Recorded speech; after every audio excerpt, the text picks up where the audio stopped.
दुख में लोग रोने क्यों लगते हैं? दोस्तों, जो हमें सुख और दुख मिलता है वो हमारे पूर्व जन्म के कर्म के आधार पर मिलता है।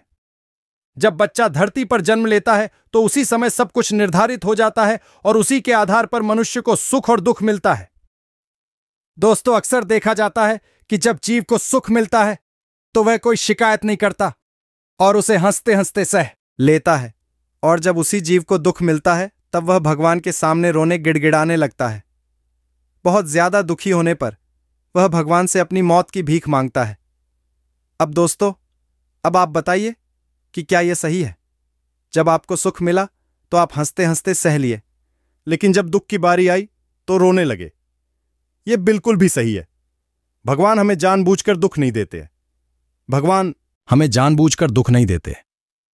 भगवान यह कभी नहीं चाहता है कि हमारी संतान को कोई दुख हो, लेकिन वो क्या करें, जैसा आपका कर्म होता है उसी के आधार पर आपको सुख और दुख मिलता है। इसमें वह विधाता भी कुछ नहीं कर सकता है। प्रत्येक जीव को अपने अपने कर्मों की सजा भोगनी पड़ती है। इसीलिए दोस्तों कहा गया है कि दुख में सुमिरन सब करें, सुख में करे न कोई। यदि सुख में सुमिरन करें तो दुख काहे को होए। अर्थात दोस्तों, जब हमें दुख मिला तो हम उस परमात्मा को याद कर रहे हैं, उसका सुमिरन कर रहे हैं। जब हमें सुख मिला था तब हमने उस परमात्मा का सुमिरन नहीं, उसे याद नहीं किया।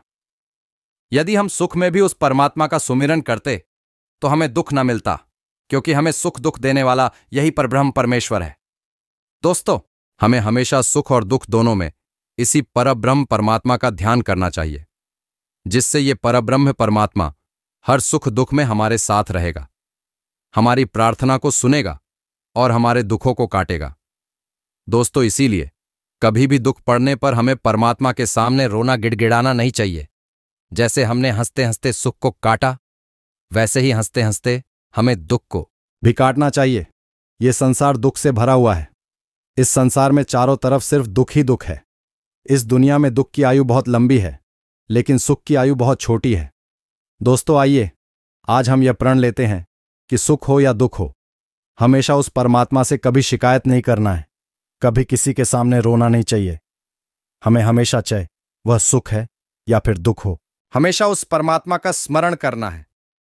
इसी तरह एक अलौकिक जानकारी के लिए हमारे चैनल कृष्णा शिवम को सब्सक्राइब, लाइक और वीडियो को शेयर जरूर करें।